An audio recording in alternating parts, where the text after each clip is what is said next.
Merhaba, analizlerimize hoş geldiniz. Burada karmaşık fikirleri alıp herkesin anlayabileceği şekilde slaytlarla açıyoruz.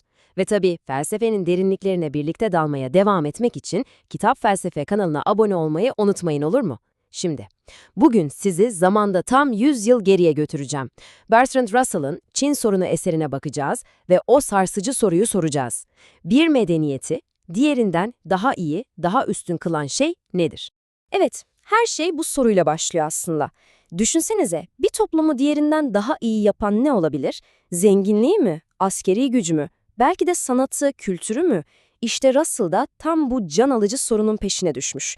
Büyüteci eline alıp o dönemde birbirinden geceyle gündüz kadar farklı görünen iki dünyayı, yani Doğu ve Batı'yı kıyaslamaya başlamış. Şimdi, ilk durağımız bir filozofun zihin dünyası. Russell diyor ki, durun bir dakika. Herhangi bir medeniyeti yargılamadan önce kendi pusulamızı bir ayarlayalım. Yani iyi derken neyi kastediyoruz? Bizim için hayatta gerçekten ama gerçekten değerli olan şeyler neler?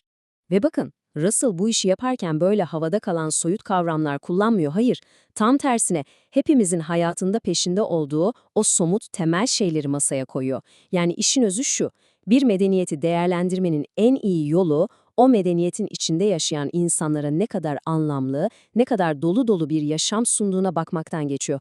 Bu kadar basit aslında. İşte Russell'a göre nihai iyilikler listesi bu. Bilgi, sanat, içgüdüsel yani içten gelen o saf mutluluk ve tabii ki dostluk, sevgi. Şimdi burada çok önemli bir detay var, fark ettiniz mi? Bunların hiçbiri para kazanmak gibi, güç elde etmek gibi başka bir şeye ulaşmak için bir araç değil. Hayır, bunlar hayatın ta kendisi, amacı. Tıpkı güzel bir tabloya bakarken hissettiğiniz o haz gibi veya en yakın dostunuzla yaptığınız o sıcak sohbet gibi, işte bunlar için yaşıyoruz. Peki Russell bu gözlükleri takıp, yani bu nihai iyilikler filtresinden geçirip Batı ve Çin'e baktığında ne gördü dersiniz? İşte analizimizin en can alıcı, en çarpıcı kısmına şimdi geliyoruz. Tabloya bir bakın. Karşımızda adeta iki ayrı evren var. Bir tarafta Batı. Bitmek tükenmeyen bir faaliyet, sürekli bir ilerleme aşkı, hatta emperyalizme varan bir hırs, yani durmadan bir yapma hali. Diğer tarafta ise Çin. Yaşamın amacını anlama çabası, anın tadını çıkarma, huzurlu bir varoluş, yani bir olma hali. Çok basit bir deyişle biri sürekli bir yerlere koşturuyor, diğeri ise sadece yaşıyor. Russell'ın tespiti gerçekten çok cesur, hatta kışkırtıcı. Diyor ki, Çinliler eğer bütün dünya benimseseydi, herkesi mutlu edecek bir yaşam tarzı bulmuşlar. Ama biz Avrupalılar bunu başaramadık. Peki neydi bu sır? Russell'a göre Çin'in sahip olduğu şey, Batı'nın o bitmek bilmeyen ilerleme hırsı içinde unuttuğu bir şeydi. İçgüdüsel mutluluk. Ne demek bu? Şöyle düşünün, bir çocuğun bir oyundan aldığı o saf, nedensiz keyif. İşte o, hayattan sadece var olduğu için zevk alabilme yeteneği. İşte bu karşılaştırma, Russell'ı doğal olarak kendi medeniyetine, yani Batı'ya dönüp çok sert bir eleştiri yapmaya itiyor. Adına da verimlilik kültü diyor. Gelin şimdi bu eleştirinin içine biraz daha girelim. Russell'ın Batı eleştirisinin tam kalbinde işte bu kavram var. Mekanistik bakış açısı. Peki bu ne demek? Bu doğaya, hatta insanlara bir mühendisin bir makinanın parçalarına baktığı gibi bakma alışkanlığı demek. Her şey kontrol edilebilir, şekillendirilebilir, bizim istediğimiz bir amaca hizmet etmesi için manipüle edilebilir bir ham madde olarak görülüyor. Peki duygular, gelenekler, kişisel mutluluklar, onlar bu verimlilik denkleminin tamamen dışında kalıyor. Ve bu mekanistik, bu mühendislik bakış açısının en korkunç, en trajik sonucu ne oldu dersiniz? Russell'a göre Birinci Dünya Savaşı. Milyonlarca insan ölüyor. Teknoloji, organizasyon becerisi, hepsi sadece daha etkili bir yıkım için kullanılıyor. İşte bu dehşet, Batı medeniyetinin bir yerlerde çok ama çok yanlış bir yola saptığının en acı, en kanlı kanıtıydı. Bu alıntı ise eleştirinin artık zirveye ulaştığı nokta.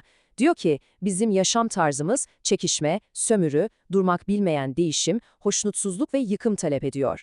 Yani Russell için Batı'nın o çok övündüğü ilerleme var ya, o aslında sürekli bir huzursuzluk ve çatışma yaratan bir motordan başka bir şey değil. Kendi halinde, barış içinde duramayan, sürekli kendini ve etrafındakileri tüketmek zorunda olan bir sistem. İyi de bu yıkıcı ideale karşı bir alternatif yok mu? Russell'a göre var, hem de binlerce yıllık Taoist felsefenin içinde saklı. Bakın ne diyor? Sahiplenmeden üretmek, kendini öne sürmeden eylemek, hükmetmeden geliştirmek. Bu, Batı'nın o her şeyi kontrol etme, her şeye hükmetme arzusunun tam ama tam zıttı. Doğayla, insanlarla kavga etmeden uyum içinde var olmanın bir formülü. Fakat işte bu iki ideal, bu iki dünya birbiriyle çarpıştığında Çin kendini çok trajik bir ikilimin tam ortasında buldu. Soru şuydu, bu yeni ve acımasız dünyada hayatta kalmak için ne yapmalıydı? İşte Çin'in o büyük açmazı tam olarak buydu. Bir yanda kendi huzurlu, bilge erdemleri var. Onlara sadık kalıp belki de yok olma riskini mi almalı, yoksa hayatta kalabilmek için gelip kendisini sömürenlerin o acımasız yöntemlerini, yani onların kötülüklerini mi kopyalamalıydı? İnanılmaz zor bir seçim. Bu, bir medeniyetin yaşayabileceği belki de en acı paradoks. Düşünsenize, sömürülmekten kurtulmak için kendi barışçıl geleneklerini bir kenara bırakıp tam da Batı'nın o zalim sistemini benimsemek zorunda kalıyorsun. Yani kendini fiziksel olarak korumak için ruhunu kaybetme tehlikesiyle yüz yüzesin. Ama Russell, bu kadar karanlık bir tablonun içinde bile Çin için küçücük de olsa bir umut ışığı görüyordu. Ve bu umut, Batı'nın aklının pek de almadığı bir güce dayanıyordu. Sabır. Russell'ın kehaneti gerçekten tüyler ürpertici. Diyor ki, bu ablukalar, bu zehirli gazlar, bombalar, Batı kendi yarattığı bu yıkım oyuncaklarıyla eninde sonunda kendi kendini bitirecek. Bu hırslı, bu aceleci medeniyet kendi sonunu kendi elleriyle getirecek. Ve düşündüğümüzde bu sözlerin üzerinden geçen 100 yılda özellikle nükleer silahlar çağında ne kadar haklı çıkabileceğini görüyoruz, değil mi? Peki ya Çin? İşte onun en büyük gücü ne tanklarıydı ne de tüfekleri. Onun gücü sabrıydı.